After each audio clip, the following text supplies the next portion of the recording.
Hi everyone. उम्मीद है आप सब अच्छे होंगे और आपकी तैयारी भी अच्छी चल रही होगी।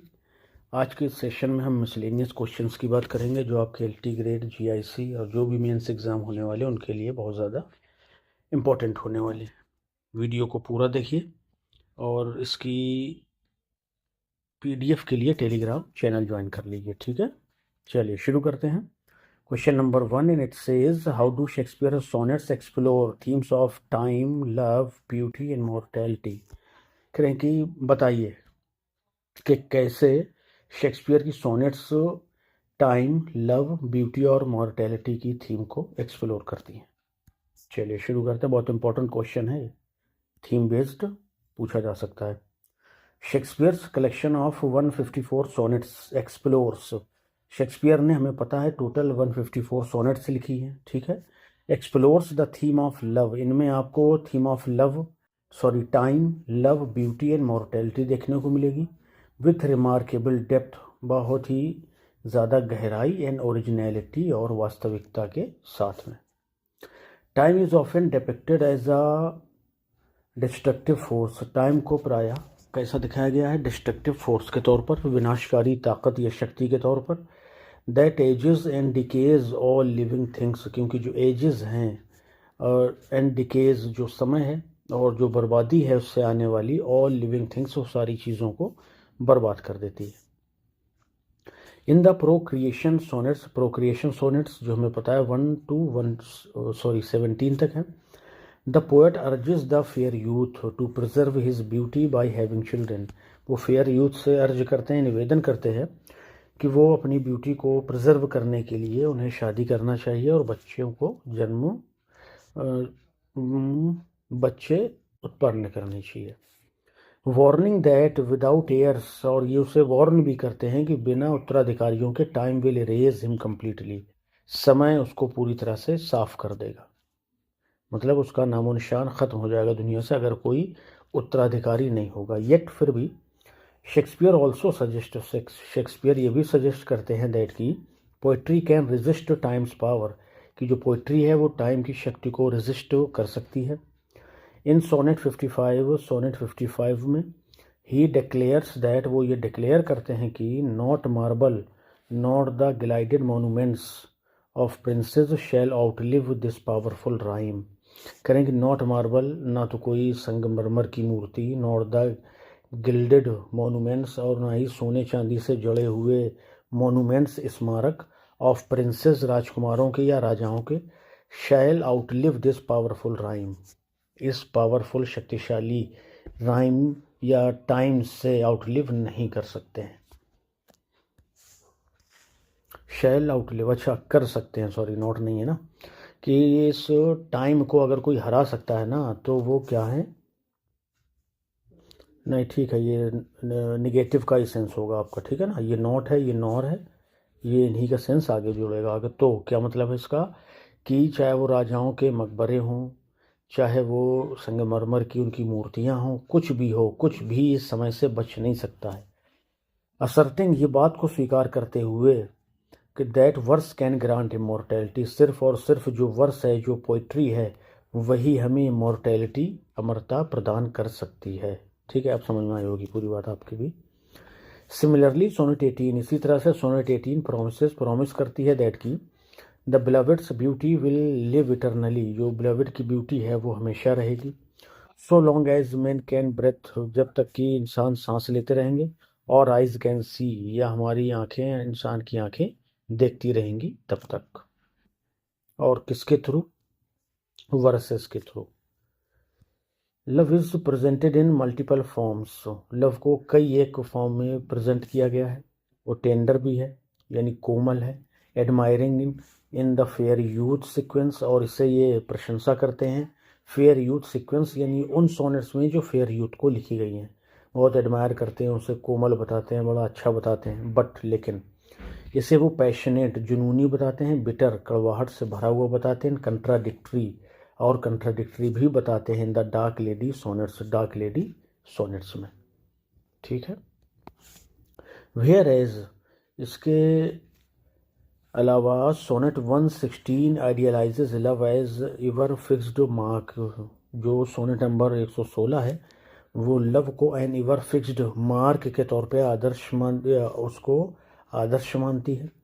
सोनेट 129 एंड 147 रिवील इट्स, और जो सोनेट 129 और 147 है ना, रिवील इट्स डिस्ट्रक्टिव, इसके विनाशकारी, ऑब्सेसिव, और अपने अंदर उस किसी भी व्यक्ति को समा लेने की पावर, यानी व्यक्ति को फिर प्यार के अलावा कुछ नहीं दिखता, एंड इरेशनल साइड, और इरेशनल साइड को दिखाया है 147 में और 129 में।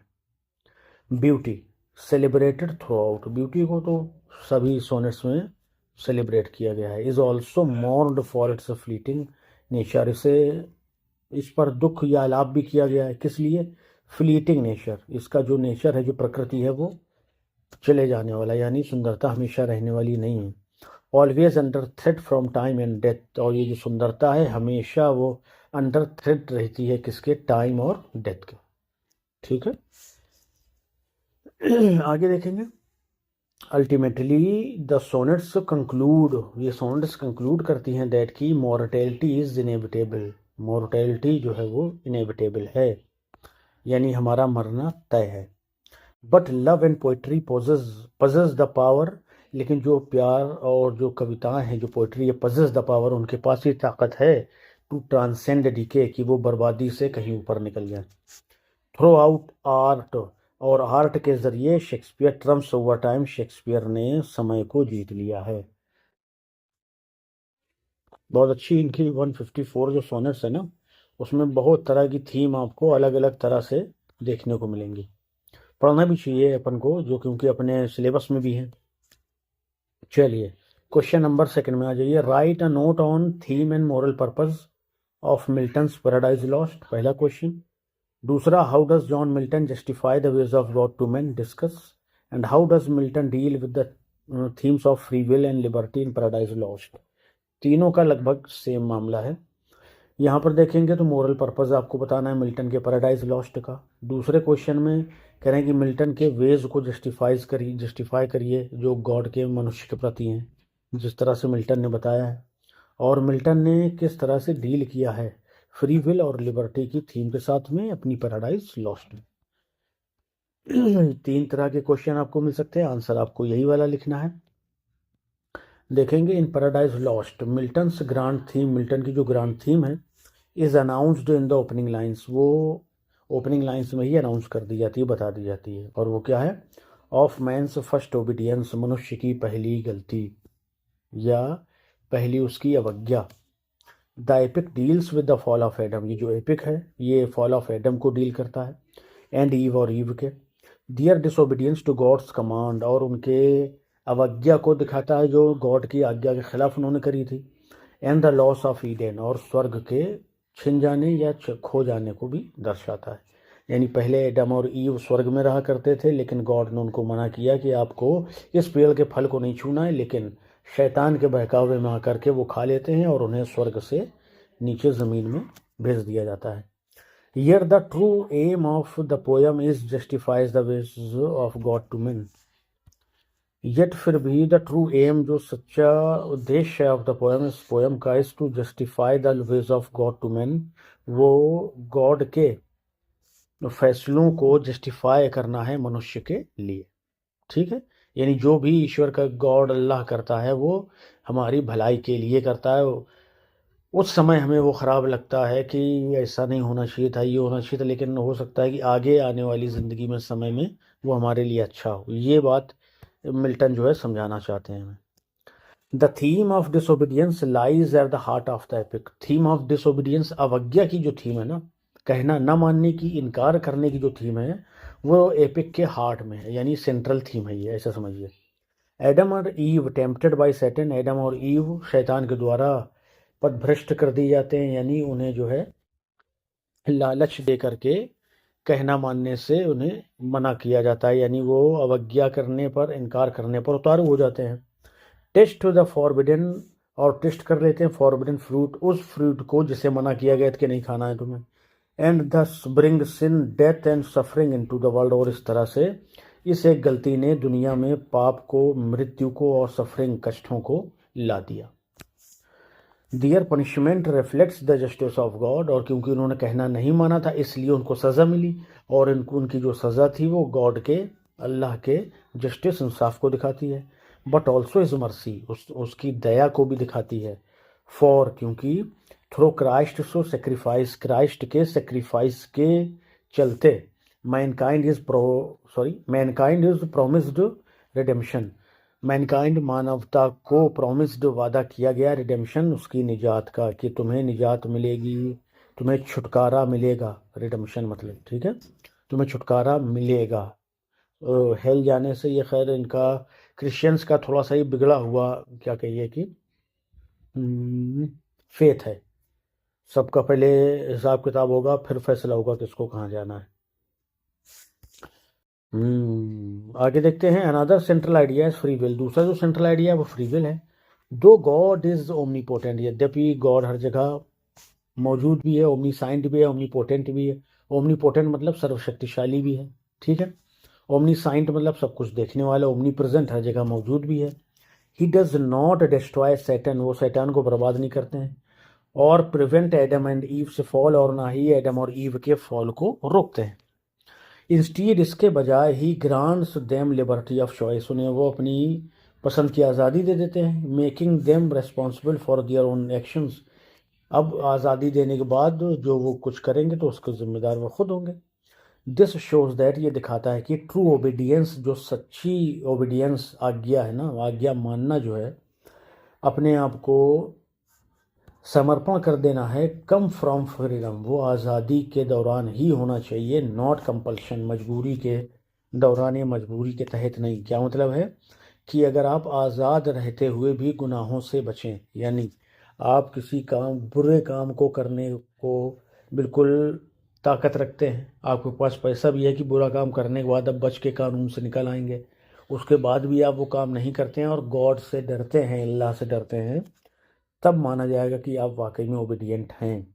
अगर आप पर पहले से ही पहरा बिठा दिया गया कि नहीं तुम्हें करना ही नहीं है, उस समय अगर नहीं करोगे तो फिर वहाँ पर उतनी बात नहीं बनेगी, यानी उसको फिर ओबीडियंस नहीं माना जाएगा, ये मतलब है। यानी आप आज़ाद रहते हुए अगर कहना मानेंगे कि आप गुनाह कर सकते हैं, बुरे काम कर सकते हैं और नहीं करते हैं, तो आप सच्चे श्रद्धालु हैं, ईश्वर के बंदे हैं और उसके आज्ञाकारी एक बंदे ही समझ लीजिए, ठीक है। लेकिन अगर मजबूरी में आप ये सब करें तो फिर क्या फ़ायदा है। तो यही चीज़ इसमें दिखाई है पैराडाइज लॉस्ट में, कि उनको छूट थी कि तुम्हारी पसंद नापसंद वो तुम्हारे हाथ में है।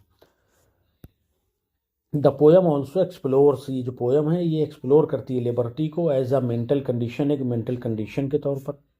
Satan wrongly interprets liberty as rebellion, और सैटन जो है वो इंटरप्रेट करता है रॉन्गली, गलत तरीके से, लिबर्टी, आज़ादी को एज रिबिलियन, विद्रोह के तौर पर। क्लेम करते हुए better to reign in hell than serve in heaven, करें नरक में शासन करना ज़्यादा अच्छा है आपके स्वर्ग में गुलामी करने के बजाय, ये उसकी सोच थी। येट मिल्टन शोज, फिर भी मिल्टन दिखाते हैं कि ये ट्रू लिबर्टी लाइज, की जो सच्ची लिबर्टी, आज़ादी है, लाइज वो छिपी है obedience to divine law, divine law की आज्ञा मानने में, उसके ओबीडियंस में। नॉट इन प्राइडफुल डेफियंस, ना कि घमंड पूर्ण या घमंड से भरे हुए विद्रोह में, डेफियंस। 10, इस प्रकार से the moral purpose of Paradise Lost is clear, कि जो पैराडाइज लॉस्ट का मोरल पर्पज है बिल्कुल साफ है। While man's fall was tragic, की मनुष्य का स्वर्ग से निकाला जाना ट्रेजिक तो है। इट अल्टीमेटली डिमॉन्स्ट्रेट्स, ये डिमॉन्स्ट्रेट करता है गॉड्स जस्टिस, गॉड के न्याय को, मर्सी उसकी दया को, एंड प्रोविडेंस और उसके आगे की सोच को, यानी उसकी, ये कहिए कि हर चीज़ पर उसकी ताकत होने को, शक्ति होने को दिखाता है कि वो आगे चल करके वो तुम्हें इसका कुछ ना कुछ फल देगा। Affirming that obedience to him is the path to true freedom and salvation, ये बात इससे अफर्म हो जाती है, कंफर्म हो जाती है दैट की ओबीडियंस टू हिम, गॉड, अल्लाह का कहना मानना, भगवान का कहना मानना ही हमारे लिए इज़ द पैथ, रास्ता है, ट्रू फ्रीडम, सच्ची आज़ादी का, एंड साल्वेशन, और मोक्ष का, हमारी निजात का। ठीक है, तो ये हो गया दूसरा क्वेश्चन पैराडाइज लॉस्ट से। अब अगला क्वेश्चन हम बात करेंगे विलियम वर्ड्सवर्थ से। Right a critical appreciation of the world is too much with us by William Wordsworth. कई लोगों ने क्रिटिकल अप्रिसिएशन लिखा है ना और भेजा है टेलीग्राम में, तो कुछ मिस्टेक्स उसमें नज़र आई थी, तो इसलिए उसको फिर से अपन डिस्कस कर रहे हैं, तो उसको ध्यान से एक बार देख लीजिए। William Wordsworth sonnet, William Wordsworth की जो सोनेट है, the world is too much with us is a powerful critique of materialism. वो मटीरियलिज्म के खिलाफ एक बहुत पावरफुल क्रिटिक है। And a passionate plea for a return to nature, और एक पैशनेट जुनूनी निवेदन भी है for a return to nature, प्रकृति की तरफ लौटने के लिए। रिटेन जिसे लिखा गया ड्यूरिंग द इंडस्ट्रियल रेवोल्यूशन के दौरान।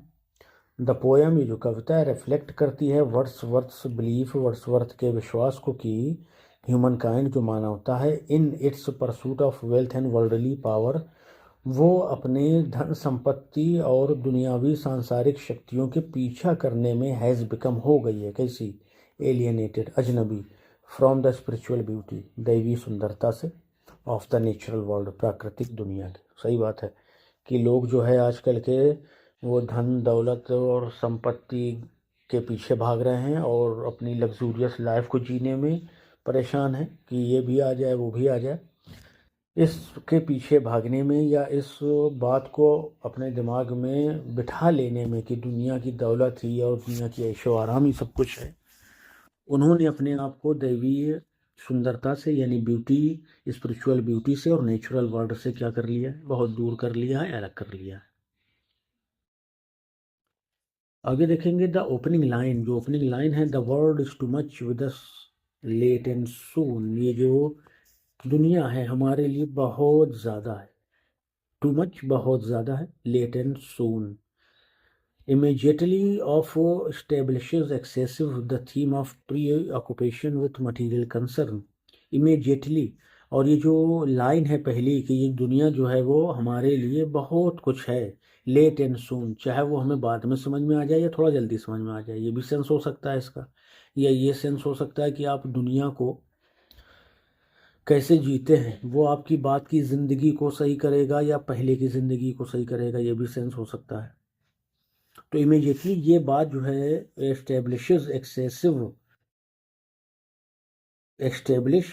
कर देती है एक्सेसिव द थीम, यहाँ पे कुछ मिस है भाई, एस्टेब्लिशेज द, एक्सेसिवली कर सकते हैं इसको अपन, मतलब वो एस्टेब्लिशेज एक्सेसिवली, बहुत जोर दे करके अधिकता के साथ इस थीम को क्या करती है, प्री ऑक्यूपेशन करती है with material concern, material concerns के साथ में। चलिए उसको अपन ऐसे समझ लेते हैं कि जो पहली लाइन है वो तुरंत इस पोएम की थीम को स्टैब्लिश कर देती है, जो कि क्या है कि आज का मनुष्य जो है वो मटीरियलिज्म के पीछे भाग रहा है, उसी के पीछे पागल है। ठीक है। वर्ड्सवर्थ लेमेंट करते हैं कि पीपल ले वेस्ट अवर पावर्स, अपनी शक्तियां बर्बाद कर रहे हैं, implying a tragic squandering of human potential, implying, ये बात इम्प्लाई करती है ट्रेजिक स्काउंडरिंग, एक ट्रेजिक दुख भरी बर्बादी को, ऑफ ह्यूमन पोटेंशियल, मानव की शक्ति का, दैट शुड इंस्टीड, जो प्रयोग किया जाना चाहिए, डिवोटेड टू अप्रिशिएटिंग नेचर्स ग्रेंड्योर, प्रकृति के वैभव को निहारने में, उसकी प्रशंसा करने में। यानी जो मनुष्य की क्षमता है, जो शक्ति है, वो खाली मटीरियलिज्म में लगी हुई हैं, जबकि इसका असल जो यूज़ है वो क्या है कि हमें प्रकृति के साथ में सामंजस्य बनाना चाहिए और उसके वैभव को निहारना चाहिए, उसकी प्रशंसा करनी चाहिए, इसमें हमारे पोटेंशियल का यूज़ होना चाहिए।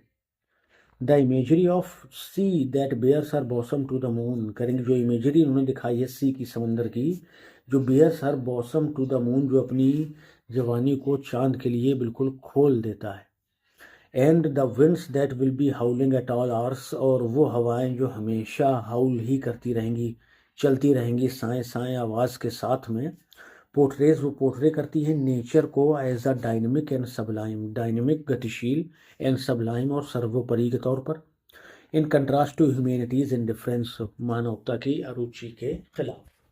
करेंगे आप अगर प्राकृतिक चीज़ों को देखिए, समंदर को देख लीजिए, हवाओं को देख लीजिए, तो ये हमें कुछ न कुछ आनंद और खुशी का एहसास कराते हैं, जबकि जो मनुष्य है उसकी जो अरुचि है वो हमें किसी तरह की खुशी और आनंद का एहसास कराने में अक्षम है। इसको आप ऐसे समझ सकते हैं। स्ट्रक्चरली अगर आप देखेंगे, the poem follows, the poem follow करती है the Petrarchan sonnet, Petrarchan sonnet form को, एक ऑक्टेव और सेस्टेट के साथ में। The octave presents problem, octave से आपके सामने समस्या आती है। Humanity's spiritual disconnection from nature, जो कि क्या है कि जो मानवता है वो फ्रॉम नेचर, प्रकृति से पूरी तरह से डिस्कनेक्ट हो चुकी है, उसकी दैवीय शक्तियों से डिस्कनेक्ट हो चुकी है। सेस्टेट क्या है, सेस्टेट ऑफर करता है सोल्यूशन को, दो अनकन्वेंशनल, यद्यपि ये कन्वेंशनल नहीं है, यानी गैर परंपरागत है। Wordsworth wishes he were a pagan, इस वजह से वर्ड्सवर्थ क्या कहते हैं कि काश मैं एक पैगन होता। पैगन मतलब बहुत से देवताओं को मानने वाला, या ऐसा कहिए कि दुनिया में जो भी चीज़ है उसमें भगवान को मानने वाला, वो पैगन होता है। ये अपने आप को पैगन कहलवाना या खुद पैगन होना बहुत बड़ा जुर्म माना जाता था उस समय में, चाहे वो मेडिएवल पीरियड हो या आपके वर्ड्सवर्थ के बाद का समय जो रोमांटिक पीरियड है। तो वर्शिपिंग एंशियन गॉड्स, ताकि वो एंशियन गॉड्स को वर्शिप, उनकी पूजा कर सकें, चाहे वो प्रोट्यूस हो या ट्राइटन हो, दोनों समुद्री देवता हैं। हु सिम्बोलाइज, जो सिम्बोलाइज करते हैं, प्रतीक को हमारे सामने प्रकट करते हैं। आ मोर मीनिंगफुल, एक ज़्यादा अर्थपूर्ण कम्युनियन का, मिलाप का, विथ द नेचुरल वर्ल्ड, प्राकृतिक संसार से। यानी अगर हम देवताओं को मानने लगे, उनकी पूजा पाठ करने लगे, तो हम प्रकृति से अपने मिलाप को और बढ़ा सकते हैं। अब ट्राइटन और प्रोट्यूस ही क्यों लिए गए, क्योंकि ये समुद्र के देवता हैं, और समुद्र भी जो है किस में आता है, हमारे नेचुरल वर्ल्ड में आता है। सही है। हिज लॉन्गिंग रिफ्लेक्ट्स, उनकी जो लॉन्गिंग है ना, उनकी जो इच्छा है, not a rejection of Christianity, वो ईसाई धर्म को रिजेक्ट नहीं करती हैं, बट डेस्परेट डिज़ायर, बल्कि उनकी एक डेस्परेट डिज़ायर, इच्छा को पेश करती हैं। फॉर मिथ, पौराणिक कथाओं के प्रति, वंडर, अचंभे के प्रति, एंड स्पिरिचुअल वाइटेलिटी, और दैवीय जीवन के प्रति। अब्सेंट इन मॉडर्न लाइफ, जो मॉडर्न लाइफ में नहीं है। ठीक है। तो इसका मतलब है कि वर्ड्सवर्थ अपने आप को पैगन इसलिए बनाना चाहते हैं ताकि पैगन होकर के कम से कम वो एक गॉड के अलावा और दूसरे प्राकृतिक जो गॉड माने जाते हैं उनको तो कम से कम वर्शिप कर पाए, जिससे वो अपने आप को नेचर के साथ में स्थापित कर लें, उसके साथ एक रीयूनियन हो जाए उनका, है ना, मिलाप हो जाए उनका उसके साथ में। द राइम स्कीम देख लीजिए ऑफ दिस इटालियन और Petrarchan sonnet is A B C D C D C D. ठीक है। देखिए, जब क्रिटिकल अप्रिसिएशन आपको लिखना होगा ना, तो इसका एक स्ट्रक्चर है कि पहले क्या लिखना है, फिर क्या लिखना है, फिर क्या लिखना है, फिर क्या लिखना है। 4-5 स्टेप हैं इसके। क्रिटिकल अप्रिसिएशन आपको कैसे लिखना है उसका भी वीडियो चैनल पर मौजूद है, प्लेलिस्ट मौजूद है, उनको आप देख लेंगे जाके, तो बहुत आराम से आप क्रिटिकल अप्रिसिएशन लिखने लगेंगे। मतलब स्ट्रक्चर कब आपको बताना है, फिर राइमिंग स्कीम कब बतानी है, कब उसकी थीम बतानी है, कब उसकी स्टोरी बतानी है, सारा स्ट्रक्चर उसमें मौजूद है। ओवरऑल आप देखेंगे, द पोयम कंबाइंस, ये पोयम कंबाइन करती है romantic ideals of reverence of for nature, romantic आदर्शों को, जो कि रिवरेंस है, सम्मान है, फॉर नेचर, प्रकृति के प्रति। क्रिटिक ऑफ इंडस्ट्रियल प्रोग्रेस, और इंडस्ट्रियल प्रोग्रेस के लिए क्रिटिक है। And yawning for spiritual renewal, और स्पिरिचुअल रिन्यूअल के लिए एक यार्निंग मतलब आह भरना, कोई एक अधूरी इच्छा को दिमाग में रख करके ठंडी ठंडी सांस से भरना, ये यॉर्निंग होता है। यॉर्निंग वैसे पढ़ते आर नहीं पढ़ा जाता है। अच्छा, Wordsworth powerfully reminds readers, Wordsworth बहुत जोर दे करके रिमाइंड्स, याद दिलाते हैं रीडर्स को, दैट की true fulfilment lies not in material possessions, की जो ट्रू फुलफिलमेंट है ना, वो मटेरियल पोजीशन में नहीं है कि आपको बहुत सारी दुनिया की चीज़ें, धन दौलत, गाड़ी बंगला मिल जाए तो उससे आप संतुष्ट हो जाएंगे ना, but in harmony with the natural world, बल्कि ये जो संतुष्टि है, संतुष्टि का जो भाव है, वो आपको नेचुरल वर्ल्ड, प्राकृतिक दुनिया के साथ सामंजस्य बिठाने के बाद ही प्राप्त होगा। आप सुकून और चैन और शांति की ज़िंदगी जी पाएंगे। ठीक है भाई। तो ये क्रिटिकल एप्रिसिएशन था आपका। हमारे 3 क्वेश्चन हो गए हैं आज के सेशन में। ये मिसलेनियस सेशन आपके लिए बहुत इंपॉर्टेंट होगा, ये तो पक्की बात है। तो खूब मन लगा के देखिए, ठीक है। और PDF चाहिए तो टेलीग्राम ज्वाइन कर लीजिए। और अगर आप लिखना शुरू कर दिए हैं, जो आपको कर देना चाहिए, अगर नहीं किया तो बिल्कुल कर दीजिए। लिखने के बाद हमें कोशिश करिए, अगर भेज सके टेलीग्राम में, तो आपको वो एवेल्यूएट करके आपको बता देंगे क्या मिस्टेक्स है, क्या आपको सही करना है, और कहाँ पर आपकी गलतियाँ हैं जो आपको नुकसान कर सकती हैं आपके एग्ज़ाम में। ठीक है। मन लगा करके, हाथ धो के नहीं, बल्कि नहा धो के डट जाइए। एक सीट LT की या GIC की जो भी आप तैयारी कर रहे हैं उसकी लेनी ही है आपको। बिल्कुल दृढ़ संकल्प हो ले लीजिए। ठीक है। चलिए, मिलते हैं नेक्स्ट सेशन में। Till then bye bye, thank you.